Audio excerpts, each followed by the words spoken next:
coming to you live from just outside the swamp of the nation's capital. Get ready for invigorating talk, commentary, and debate on the issues affecting your life. Grab your favorite drink. It's Nightcaps with Nate. Now, here's Nate. Hey, welcome back to another edition of Nightcaps with Nate. I am Nate. And I am Natalie.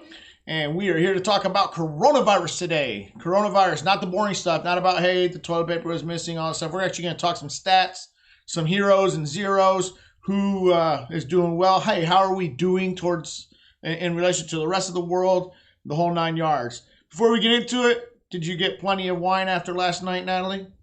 I sure did. I have the whole bottle this time. What is it? Castello del Paggio Sweet Red. Yeah. Castillo del Bergio. Maybe somebody speaks some... Well, it's a sweet red wine, and it's actually very good. Yeah, I can't drink wine, man. It gives me headaches the next day, man. The sulfides or whatever they call that. Can't do it. So I stick to my very primitive Bacardi and Diet Coke. Diet because I'm on a diet. Makes me feel better about it. Did you know that's 0 carbs? Really? Yeah. About less than 100 calories. And much better than Michelob Ultra. Mm-hmm. Did you ever drink hard seltzers? I tried them. I don't really like them. Man, it reminds me of back in the 90s. To all my 90s peeps, Zimas. If you remember Zimas. Nasty ass stuff. That's stuff that you could, we were in Flint, so we'd steal the stuff and take it to parties. That and Mad Dog. They'd put it like out there like as if they wanted to get stolen or something. It was that bad. Yeah, you gotta have a White Claw. White Claws are delicious. Yeah. I know a lot of girls like them, but I don't. All right, speaking of nastiness, let's get into coronavirus. The coronavirus, this is from the University of Washington, just like the other night. It shows that it looks like this thing's going to peak nationwide April 15th. And during that time, at the peak, I think we'll have just over 3,000 deaths that day. Now, I measure everything in deaths, not in total numbers of cases. And the reason why is because cases are subjective. But we could have up to 8,000 deaths. Looks like they're predicting about 3,000. It's going to rapidly fall off. That's called Farr's laws. It goes in a kind of a perfect bell curve. Now, total deaths that's expected. Total deaths by the time this is all over, going out to August 4th, when we shouldn't be having any more deaths for this first wave, anyways. Hope to God there's not a second wave. But about 81,766. As you can see on the screen, I listed a bunch of things. So it's going to fall in somewhere around the range of accidental deaths by physicians.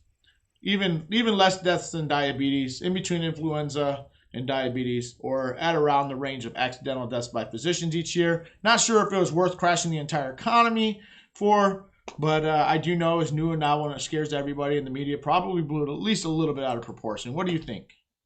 Well, we don't know if we overestimated, because it's better than underestimating, and then getting us into a real bind.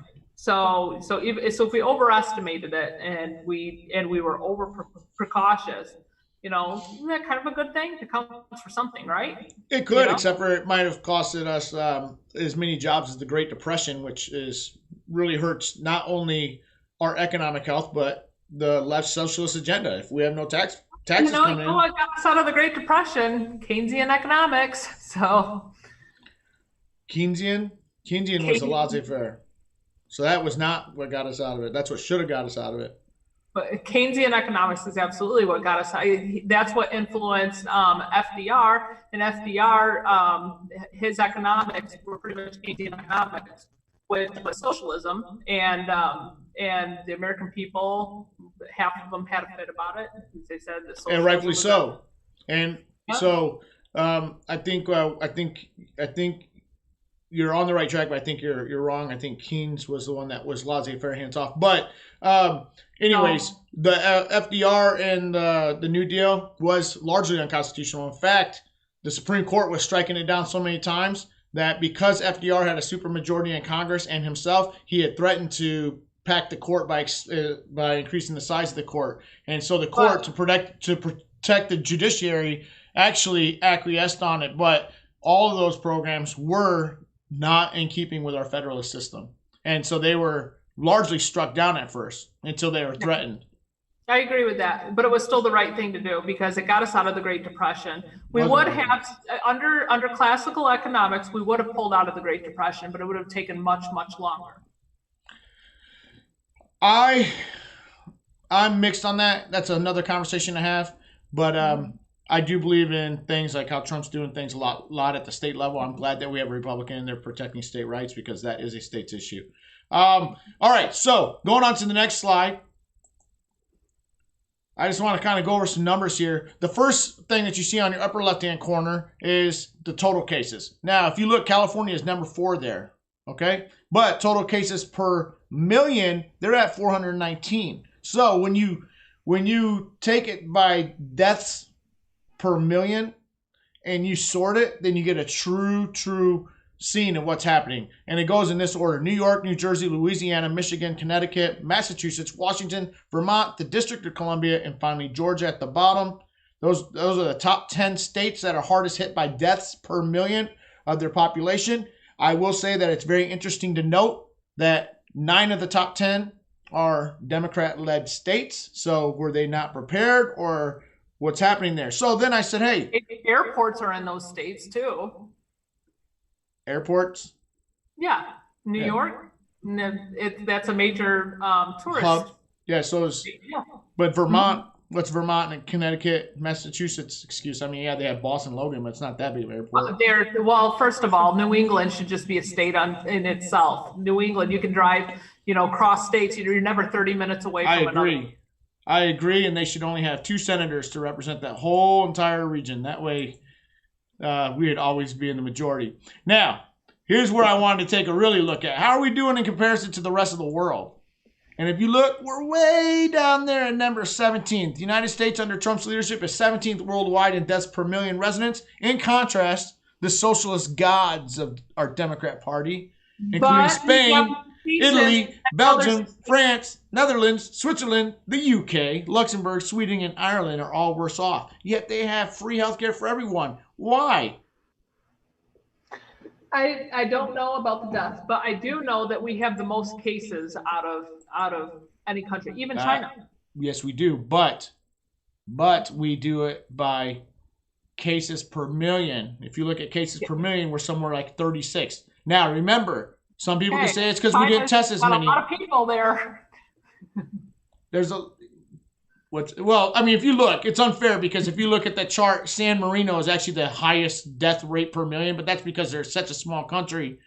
That's like placing the Vatican up there, right? So I take them out of it, but Spain really is the hardest hit big normal country at 3,008 cases per million and 298 deaths per million, which, by the way, is not that much. 298 deaths per million is not a lot. I think Italy got hit worse than Spain. Nope, deaths per million. Italy got 283 deaths per million, and their cases per million are 2,243 below Spain's 3,008 per million. So everything has to be per million. And I try to explain this to some of my liberal friends.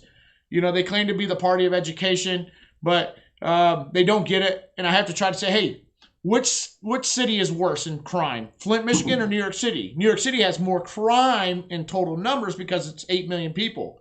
But when you go per 100,000 residents in murder, Flint, Michigan's actually a worse city than New York City, right? So a lot of people don't get that. I don't know why, but I think Trump's doing pretty good leading us through this crisis at 17th behind all those socialist countries. Finally, he's doing a decent job. I look at the overall picture. But the thing is what we were discussing yesterday about the malaria pill, he just does things. He kind of goes rogue and does what he wants to do. And he doesn't listen to his head expert, Dr. Fauci. Who's wrong on a lot of things, by the way. But Dr. Fauci, the malaria pill is turning out to be, oh my God, it's actually working. So he was actually right there. Now, call it luck, call it God, call it intervention, or call it just good leadership. Whatever you want to call it, we're still 17th. And we're still doing better. And it's like your college grade point average, right? If you start your first semester off not so great, but man, you rock it the rest of the semesters all throughout your 4-year degree. You have a high GPA, you did good. Nobody says, oh, hey, you got a 3.9 GPA, but man, you were sucking in that first semester. No, employers are like, wow, that's really good. Yeah, sure, you can get into med school or grad school or get a job here, right? Well, There you go. I guess so. I guess that's a way to look at it. Well, I figured, academia loves liberalism, so I figured I'd use their example there. So, Or liberals love academia because we're smart. yeah, so smart. We can get on that another time. All right, next one. This one I found tonight, and I thought this would be great because if anybody is not a Democrat but a socialist Democrat, besides Bernie Sanders and AOC, it's this guy. And come to find out, when he first took over, New York City auctioned off extra ventilators due to cost of maintenance. Yes, in fact, he did. New York City auctioned off hundreds of city-owned ventilators at least 5 years ago under Democrat Mayor Bill DeBlasio's administration. The city acquired ventilators in 2006 under former Mayor Michael Bloomberg. When a new strain of flu was circulating in Asia, they were trying to be aware, but because some machines were breaking down, he said, you know what? We're not going to need these anymore. Let's just auction them off so we can put our money towards, I don't know, bail reform or something. And he got rid of his own supply. Now, New York City has its own anti-terror department. It's one of the only cities in America that has its own anti-terrorist, like little mini FBI, because it's such a huge city, right? And it's a financial hub and all that stuff. So they had their own stockpile, emergency preparedness. That's why in a lot of respects the mayor is more powerful than the state governor, except for in times of actual disaster. Mm-hmm. And what did he do? So, okay. Just a second. Let me get this straight. Okay, so there was a pandemic that could have loomed, so they stocked up on ventilators, like what they're supposed to. He had lots of extra masks, Just Bloomberg a second. Okay. Republican. Okay, so they stocked up, and then when it went away, because this was in 2006, this went away. He realized he didn't need as many of them, not knowing about the future, and then he got rid of them. Exactly. Just like Obama did. You could see how it could happen. There wasn't, I know, but they want to hang everything around Trump's neck. And I know you've been fair. You said, yes, Obama actually started the scale down of the CDC preparedness for a major pandemic. But Trump didn't do anything for the 3 years. Mayor DeBlasio actually did it. He got rid of it and never got back, and it bit him in the butt. Now, remember, Mayor DeBlasio also had smart decisions like, hey, no, we're not going to get kids out of school because then we'll have massive crime. Why? Because of bail reform. Kids have nowhere to go. They're going to cause problems. And like we saw in that video yesterday, that was true. But he held people in schools. Did we ever figure out why Trump turned down all of the tests that were offered by the WHO? We sure did. The WHO tests, which were in concert, I did research on it today, only had some of those tests, batches of tests had a 30% correct accuracy. 30%. So they were worthless. It's nothing. It's not better than nothing, because if you get a bunch of false negatives and you get people, then we would never have locked down the country because we would have thought, oh, well, hey, we don't have a big problem. When in fact, 70% of people that should have tested positive didn't. We had all those people out there just spreading, so at least we have to lock down. We were already locked down as a country. So if we would have tested those people, what would we have to lose? Well, we had to lose. Came up negative. We would have had 30. You're worried about hydroxychloroquine being used. What if we had a 70% false positive rate and we just drugged up 70% of those people? Bottom line is that those tests were faulty. And if you look at our overall report card, we're still 17th in the world behind all those socialist countries who did have those tests, by the way, who did accept them. And now we're seeing that China is still delivering. In fact, China has banned the export just today. Today, they banned the export of their own tests going out, which is where the WHO got them because of inaccuracy and the bad reputation they're getting right now. Italy has had to ship them all back. And then Italy, listen to this, it's the Democrats all of a sudden love China so much. The Democrats, Italy donated tons and tons of PPE, personal protective equipment, to China, and China tried to sell it back to them. They said that they were going to donate it back to them, but no, they tried to sell it back to them. And then when they did get their stuff back, guess what? Funny, they found that it's funny with all of those false negatives, how or all those false, positives. How China has completely eradicated itself. As far as we know, there'd be at least some false positives in that. There was 4 million urns that were just ordered, and even the Democrats are saying, yeah, China's lying about their numbers and whether or not it's even under control at all. In fact, China just now locked down another county because they needed to get everybody going again. And China created this mess. Let's not forget that. China created this mess. And it's because they're authoritarian. And if they did lock down, it's because they'll shoot people on the street. We don't do that in America. We might have lost a lot of constitutional rights during all this time, and it really scares the bejesus out of me with all these lockdowns. But China, they'll throw you in some secret prison somewhere and let you rot and die. They're just one step better than North Korea. You think they have room for all those? They have a lot of people. No, they'll shoot you. It'd be so petty, you know? I mean, you'd think that they'd What about the Uyghurs? And I'm not a big fan of Islam, but look what they've done to the Uyghurs. The Uyghurs, just because they're Islamic, there's over 1 million of them in detention camps right now to re-educate them on the proper socialist values of communism. That's exactly what they're there for. It's a re-education camp, but it's prison. It's a work camp. And they have enough room for 1 million of them. And they didn't do anything wrong, but believe in their Allah. You know? Yeah.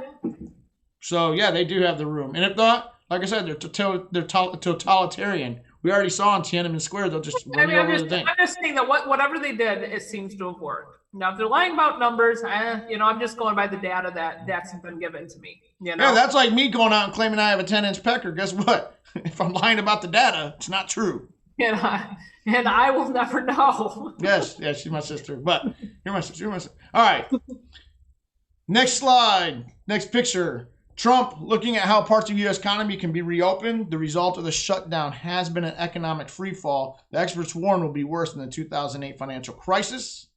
And this goes into the next slide because we are in a financial freefall. Even New York governor is saying, hey, we need to find antibody tests to get people back to work. What he's basically proposed, I watched this conference and today, and he and the CDC has just now actually created one of those and started launching these tests, but they're going to start pricking people for a little drop of blood so that they can see if you have immunity to the virus already. A lot of people think that a wave of this virus came through in November and December. And if right, then we don't need all these lockdowns because we'll take you and I, the ones that can't pass it on, because once you're immune, you cannot pass it on again, and put you back to work and get you opening stores again and stuff. And they'll isolate the elderly and those that are immunocompromised. And, Cuomo, I like Cuomo. Not a lot because of his full term abortion stance and other things that we won't get into. Because somebody asked, hey, what do you think about Cuomo? I think Cuomo's a lot like Bill Clinton of the 90s. He's a pragmatist. He's not a hard left Democrat. He is actually kind of like Trump, who's not really a hard right Republican. They're really just there just to try to get elected again. They're popular. Bill Clinton was always about polls and staying popular, and that's why he was an effective president. He was a populist. And this guy here, he's trying his best, even though he's done the worst job in the nation as far as death rates per million. Part of that's because of New York City. But, he really is out there every day. He has shown himself to be leadership. Thank God he's wearing suits again and not the shirt because, of his nipple rings. He's actually doing a pretty decent job. And he really does want to get people to work. Whereas you have people like Mayor Garcetti out of L.A. who's saying, oh, well, we might just have to shut down the economy through January. What? We couldn't do that. So I give Cuomo on this, I give him a B. Yeah. I think that he's trying his best. He's been really, really, really pushing Congress for resources, and he's been pushing the president for ventilators, and he's really, and he really does care about his people. He does. Really but that's hard. Why he only gets a B, because if he had being one of the most populous states, one of the most powerful states, one of the richest states, there's no reason why he did not have a stockpile. Well, now we know a couple slides back why he doesn't have a stockpile, because his fellow Democrat mayor was auctioning it off for money. But he should have been more prepared. Mm-hmm. I will give him props. I give him a B, which is very rare for me to give a Democrat a B. I think he's shown good leadership during this. He's shown pragmatism. I love pragmatic leaders both on the left and the right. Pragmatic leaders are not ideologically bent. In other words, unlike AOC, who you would never convince to reopen the economy before everybody got another $25,000 free check, he actually pragmatists see reality, in my opinion. What, left or right? You make these jabs, these little side jabs. Like AOC, yeah. You do these little pokes, No, I say good stuff. Ariana Grande's hot. I think AOC's kind of hot, but she's not very good. Well, she's not very smart. AOC? Yeah, she's a dimwit. She's one of those kids. She's one of those kids where mom told her, like, oh, you're the smartest one in the family. And she probably was the smartest one in the family because the rest of the family was just straight dumb. Like walking morons, and she was just like, it's kind of like what they used to say in the army. Oh, hey, second place. It's like being the tallest midget. She doesn't have to be smart. She has to be right. And a lot of what she says, she's right. She's a she's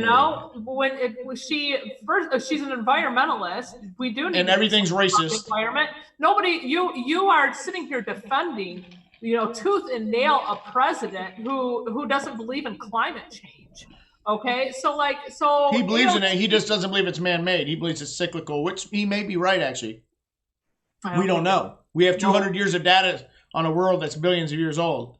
We know that one time the world was so cold because it's not going to cost him personally anything. So he can get up in front of the country and he can say that it's cyclical and he can say that it's not man-made and he can do all of that. But that's because he's only going to be sitting in his seat as the president, for another, if he gets reelected another 5 years. Hopefully he doesn't, and he's only there for another year. Well, yeah, he's 70 something, so he's only going to live another 10, 15 years max. So what does it cost because him? He still loves Barron and his grandchildren. It's not his problem. Well, it's everybody's problem. And AOC is right about that. AOC is partially right about that. When she got up in front of Congress and she fought for medical, but Medicare for all, that was a good idea, and she was absolutely right.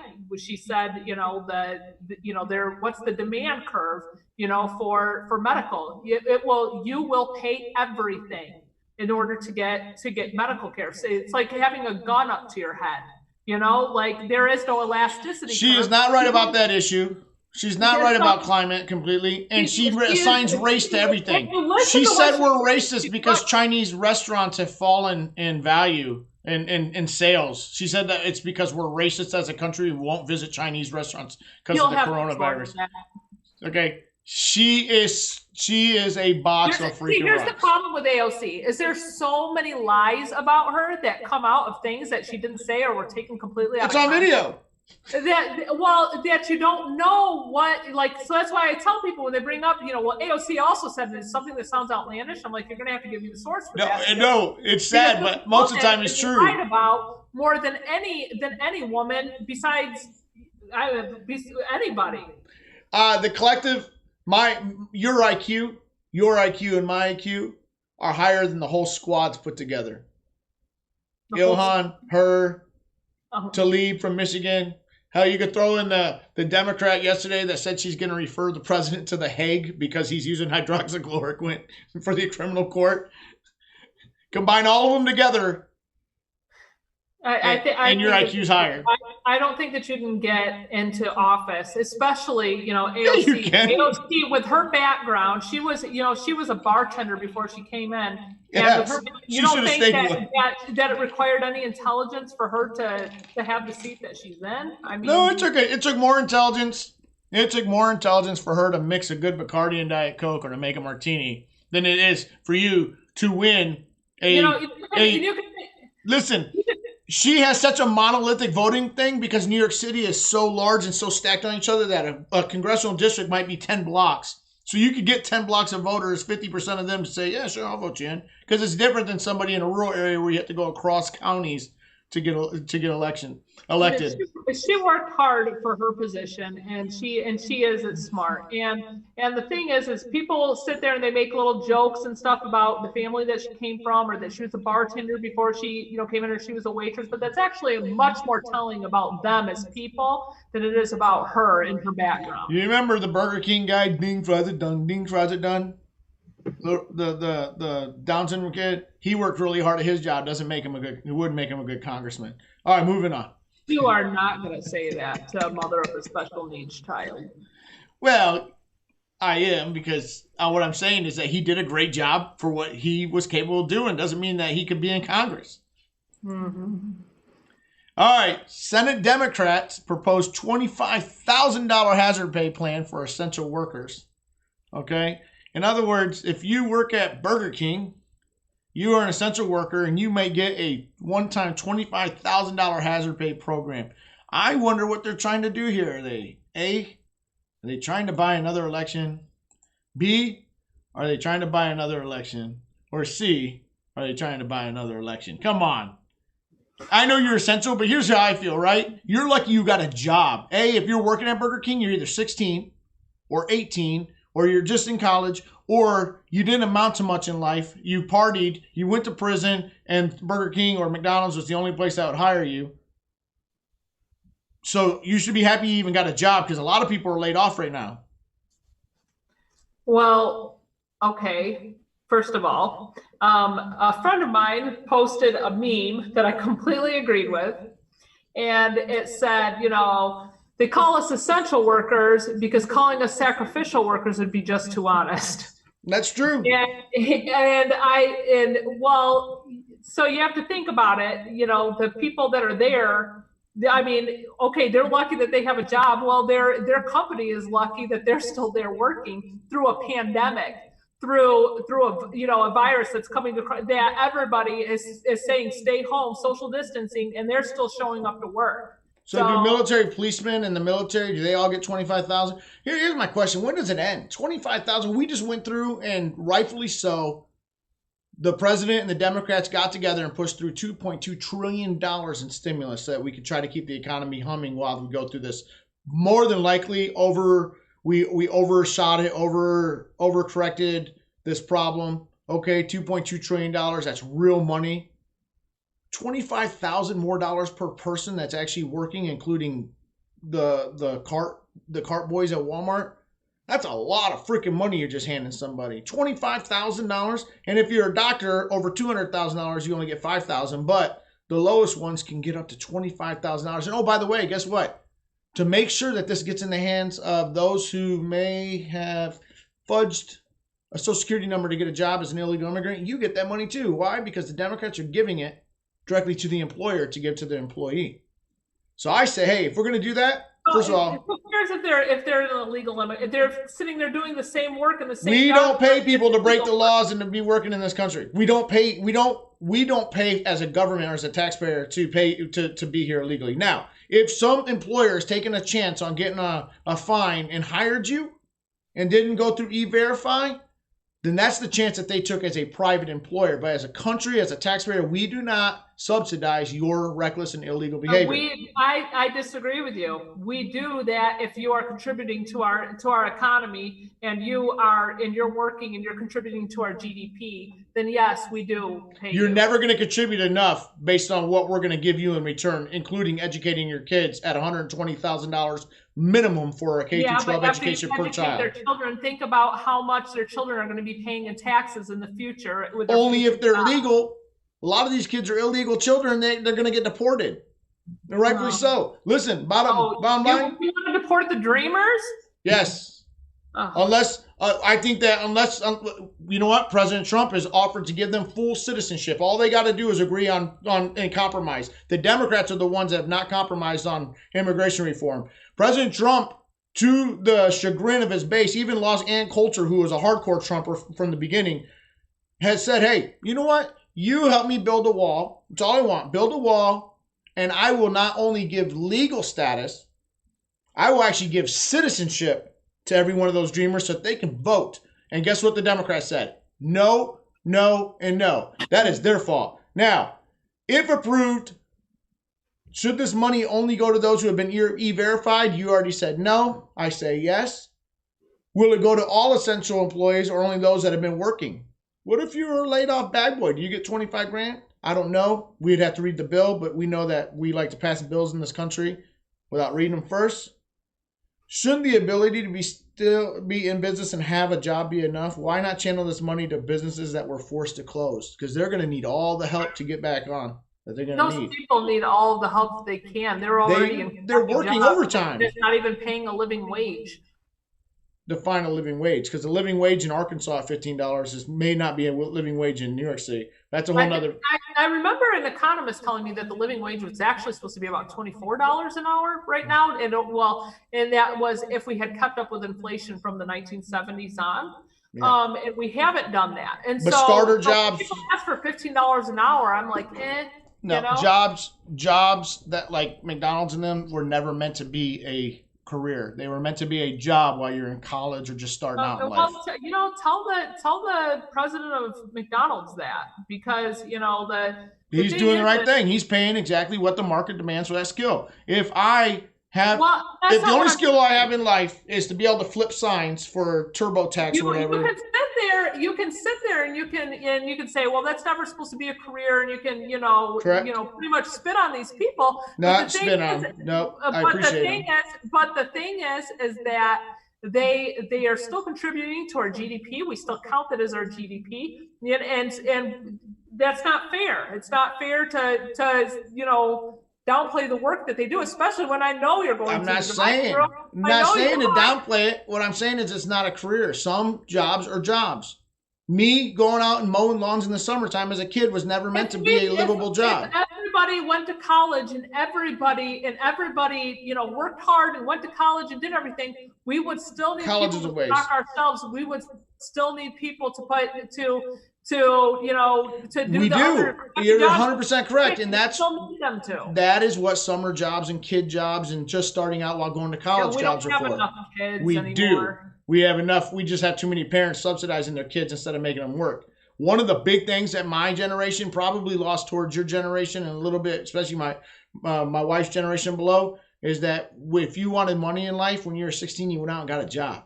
You worked 20 hours a week, and that's how you did it. Now we just, no. We're going to get you into college, so you got to study all the time. And we already know, and this is another discussion to be had, but college is a big waste of money for most people. For most people, unless you're going to have I have a waitress, right? Went to West Virginia, and, I asked her, oh, man, you graduated? Congratulations. What'd you study? Oh, dance. What the hell are you going to do with that? I don't know. I'm still trying to find a job. Yeah, that's why you're working at a bar. That is why you're working behind the bar. Well, it's time to go to grad school. But at least she followed her profession. She can go own a business. But she didn't need to go get a 4-year degree in dance to own a business. She just should have if you had that talent, you own the business, right? Not everybody has to go to college. Sometimes just owning a business or a skills trade. My lawn guy makes more money than I probably do. Because not only did he take his lawn mowing jobs, but he went and bought a bunch of rental properties. That way in the wintertime he still has income coming in. No, Dude, and he's not that bright. He'll even tell you he's not that bright. But he did well for himself. Okay. And then my final question, what unrelated pork will be attached to this bill? As we saw in the last bill, especially on the Democrat side and the House side, they're going to try to attach all types of stuff that have nothing to do with it, such as every airline had to be carbon neutral by 2025, which is impossible. All types of pork and Democrat agenda and stuff. Is it going to be a clean bill? If it's a clean bill, I give it a 50-50 chance of passing. Why? Because we are in dangerous times. If it's not a clean bill, I give it a 10% chance of passing and then we know that the Democrats weren't really serious about this. They were just trying to earn political points. What say you? What was the beginning part of that again? If it's a clean bill, it'll pass. If it's not a clean bill, then they were just trying to score political points, and they weren't ever really serious about getting it passed in the first place. In other words, how much pork and crap are they going to add onto it? Just say, Nate, you're always right. I agree with you. I really don't. I can't see the PowerPoint slides. I don't know what you're talking about, honestly. When I hear a clean bill, the $25,000 per non-essential employee, stimulus 3.0 or 4.0. Oh, we're still on that? Oh, Jesus, all right, let's move on. Move on. All right, this is the final one. Can Trump just shut up and lead? I love you, President Trump. If you, by any chance, are watching this, which I doubt you are, but if you are, I love you. You have great policies, but you need to just shut up and quit firing people, okay? This is not The Apprentice. Why, he tweets today, why didn't the IG, who spent 8 years with the Obama administration, never mind that she also spent 4 or 5 years, or all through the Bush administration too, because she's been serving since 99, Didn't she report on the failed H1N1 swine flu debacle where 17,000 people died? Want to talk to the admirals, generals, VP, and others in charge before doing her report? Another fake dossier. I like what Charles Grassley said. Mr. President, IG reports are not to piss you off. Look at them as a to-do list or, hey, let's get better list. In fact, if you want to drain the swamp, if you really want to drain the swamp like you say you do, and I believe you do, then don't take offense to these. Say, hey, you know what? I like what she said, and tomorrow I have a plan. I have directed my people to have a plan to fix every one of those things that she said, except for this, and that where I disagree. If he approached it like that in a presidential way, this guy would win in a landslide because the economy was on fire before this. But the thing that's killing him is with suburban women because he bloviates and at his rallies, that's when you can be Mr. Funny Guy and say all your jokes because they're very entertaining rallies. But when you're putting out things that are targeted at specific people, or like you tweeted where he fired that IG before he could even get started. Now, he had the right to do that, and he did put another IG in place. But he fired, for instance, he fired the IG that brought the whistleblower complaint forward, which was his job. His job was, it's a credible thing. I have to at least deliver it to Congress. And then Congress can do whatever they want with it. And he fired that IG. And all that makes it look like is you have something to hide. Yeah, exactly. Stop. Because you have nothing to hide. Well, this IG, the IG that he just fired, he was put in, when they're put in and they're nominated in, he was nominated by his peers. Right. And so which then is when suggestion. he comes in and then one man, Trump, fires him like that, think which about is the right. message it sends to the community. It doesn't. So, I'm not so mad about that because he didn't get started. Retaliatory firings of IGs is stupid and it looks guilty. This is right now he is pumping up to fire this IG of Health and Human Services or whatever she's from. Mm-hmm. And it's not fair to her because all she did was her job. She went out, she did a report, she wrote the report, and boom. He sure as hell loved the Justice Department IG when they went after FISA court and all the abuses of the Obama administration during his campaign. He loved that IG. But then he fires the one that brings out the whistleblower complaint. And he's going to fire this one. And it's unfair to the IGs because guess what? They did nothing wrong. They did their freaking jobs. And they're not, IGs don't make decisions. The IG can't do anything to the president. All they can do is recommend and deliver it to Congress or whomever. Or a good president would say, a good leader would say, hey, bring that to me directly because I'm going to fix it. If I agree with what you say, I'm going to fix it. And you know what? Not only am I not going to fire you, but thank you for your hard work. Let me put this little thing in your personnel jacket and maybe that'll help you get promoted. Well, exactly. I mean, that's what a leader does. It's like Obama, back when Senator Clinton, she, when the Benghazi thing happened, she was, or whatever, President Obama came out and he, had, he pretty much took her, he had her back through all of it. And then when they asked him, why did you do that? And he said, well, because I'm her leader and I'm her boss. And he took responsibility for it. He did not take, if he would have took responsibility for Benghazi, we'd all appreciate that. And Senator Clinton, that was a debacle. But had an IG came out and said, hey, there was this that went wrong, President Obama would have had the leadership chops to at least say, hey, you know what? We're going to fix that. He wouldn't have fired the freaking IG. And, I love Donald Trump on his policies. I love him when he's speaking off the cuff to his supporters at a rally. He throws some good red meat and it's exciting. But when he's tweeting, stop. Man, I wish that something happened and he somehow got his thumbs cut off when he became president of the United States that he couldn't tweet anymore. Because it's annoying, man. He steps on his own message. I used to hate President Bush because he never defended his own policies. He was always too quiet. This guy's too loud. Like, dude, find the middle ground. Stand up for yourself. Call the press out for their bias. But, dude, you create so much of your own bullcrap. It's kind of like during the election when he said, oh, well, that judge is Mexican, so he couldn't be fair to me. What? Yeah. That's why we have appeals courts and the Supreme Court if he's not fair to you. Not for you to blast him because of and he was born here in America, so he's a citizen.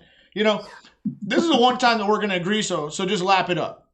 Lap it up. President Trump, love you to death, dude. You're an effective-ass president. You're taking on China. But you're an idiot when you tweet stupid shit like this. And I'm going to show the viewers one more time his stupid little tweet because he's an idiot when he does it because all he does is step on his own message. This guy should be winning re-election by 60, 70% based on his record. But because over the last 3 years, he has done stupid tweets like this, it's hurting him. And he needs to stop. Stop. Listen to Pence.